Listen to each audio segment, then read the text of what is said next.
Welcome back to Ralph Pinson's podcast, where ancient wisdom meets modern man.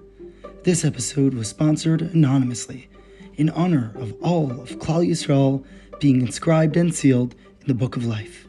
Today's episode is a special Yom Kippur edition Q&A and the fifth in our Q&A series. The next question we have is why do we begin Yom Kippur with Kol Nidre, which is availing ourselves of all vows? What does relinquishing vows and oaths have to do with repentance and atonement? So again, this is like one of these questions that have a technical reason for it, and then a deeper reason for it. There's a technical reason for that because Yom Kippur represents it's also the beginning of Rosh Hashanah. Some have the custom to do Atar Sandarim to annul vows already for Rosh Hashanah. Yom Kippur is a continuation, the beginning of the new year also as well. So it's a Gemara. The Gemara says in the Dharm Chav Gimel, the Gemara says, the Talmud says, that before the year comes, a person should annul their vows. There's a big argument between Taisus and the Rosh, between different commentaries, whether it means the vows of the future or vows of the past. And this is the very basic structure of it. And technically, if you really want to get technical, it has nothing to do with Yom Kippur. Like it's a thing that happens before Yom Kippur, or before the new year. So you annul the vows before the new year. It technically happens that most people are together in the shul on Yom Kippur. So before Yom Kippur begins, you start with Kol Nidre. That's like the technical answer. Now, historically, that's not a good answer. Because historically what happened is that Kol Nidre actually became part of the service of Yom Kippur. And not only became a part of Yom Kippur, but it actually became the service of the night of Yom Kippur. That's when people come to shul to hear the Kol Nidre. So there's an historical reason for this strong emotional identification, association with Kol Nidre, and its identification with Yom Kippur, because it seems like this is probably it goes even way before the Spanish Inquisition. It goes back to probably the 6th century or the 9th century, or maybe even Anshek Nesach. We're not sure exactly who established this liturgy, and the liturgy was actually, for example, in Rambam Gon in the 10th century. One of the early Siddurim, it's actually in Hebrew, so we know that it even dates back in an earlier time period. But it became it resonated very deeply with a lot of people, especially during the time of persecution, because in times of religious persecution, Jews were forced to vow that they're leaving, God forbid, Yiddishkeit, they're leaving their Judaism, and they're accepting upon themselves different forms of idol worship. And it was only Musaf al-Lahutz, only something external, they didn't really mean it.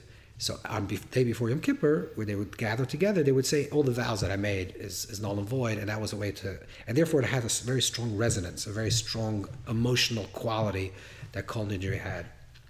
So this is like the technical and the historical, but it's interesting that the Zohar says something a little bit different. And this is, I think, more the spiritual reason why the Kol Nidre actually becomes very important. So the Zohar says that by a person unburdening themselves from vows, which is a vow is a certain type of constriction. I'll explain what that means. By a person annulling themselves from these vows, from these constrictions, they create an expansiveness within themselves, and therefore it elicits an expansive response from above, an unrestricted response from above. So somehow breaking the certain shackles up below allows for like a flow to come down from above, which is infinite and unbounded. And the idea is like this, that a vow is a very interesting thing, and we have to speak about, because there's different types of vows, but a lot of times a vow, when a person makes a vow, is a lot of time it comes from a negative place.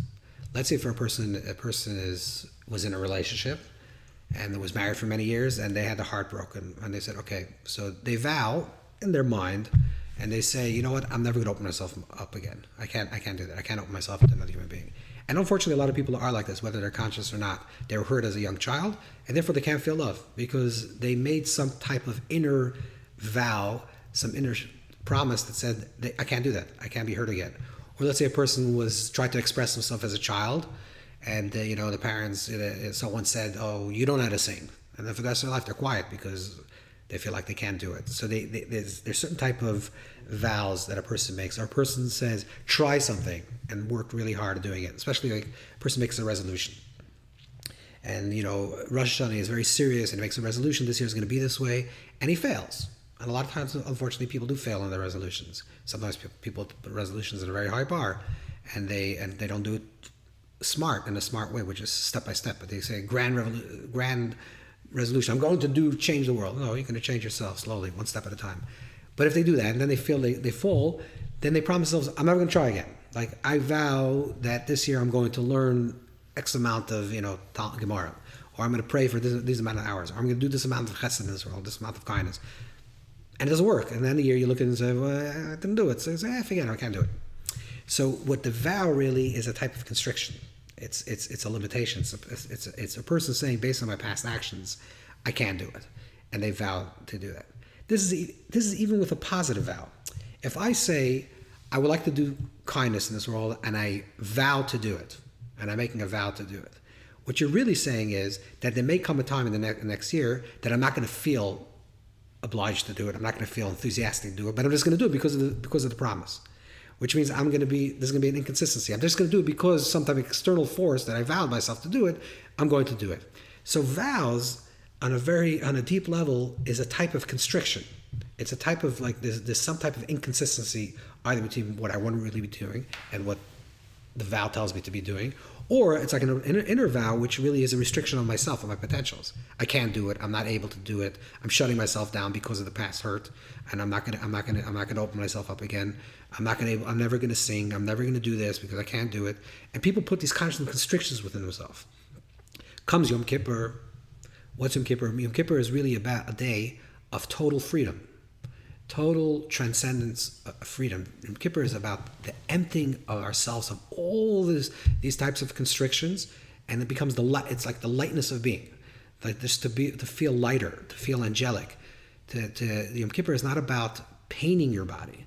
The Gemara says that if the sages want, if the Torah wants you to paint your body, then you should sit in the sun. Or roll in with other things. Do something that's painful. It's not about painful. It's about the release. Like sometimes we feel like I'm attached to food, almost like I vow that I'm attached to food. I have this conception that I must eat. I must have my coffee every morning. Otherwise, my whole day is not going to work. Really? Watch. You're not going to have coffee. Everything's going to be fine. Or, if I don't eat my supper or dinner at this time, then if I don't sleep this amount of hours, and you have all different types of ideas in our head that puts constant limitations on ourselves. And we put ourselves in our own prison and throw away the key. If I don't sleep this amount of hours, then I'm not going to. If I don't have my food, if I don't have my this, I don't have that, then I'm not. Don't make yourself so limited. Comes Yom Kippur and says, free yourself.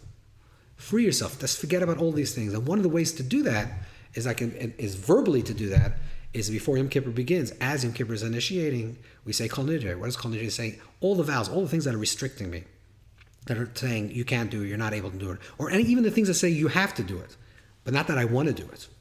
Right? There's things that I must do or I'm able to do. Must comes with a lot of negativity. Able comes with freedom. I'm able to do everything. I want to do everything. Not I have to do everything. I want to. Because I want to, I'm free to do it. So this is what the Zohar is saying. Comes Kol Nidre because Yom Kippur, you're saying, I am unbinding myself of all these vows, of all these constrictions, of all these limitations, of all these things that are pushing me down and making me small and not allowing me to really expand. I'm opening up lamata, below, unbinding myself here below.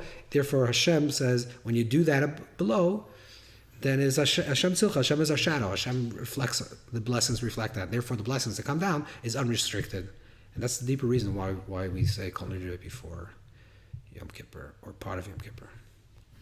Thank you. Thank you for listening to Rav Pinson's podcast. To submit questions or to sponsor a future episode, please email ravpinsonpodcast@gmail.com. The link is in the description below.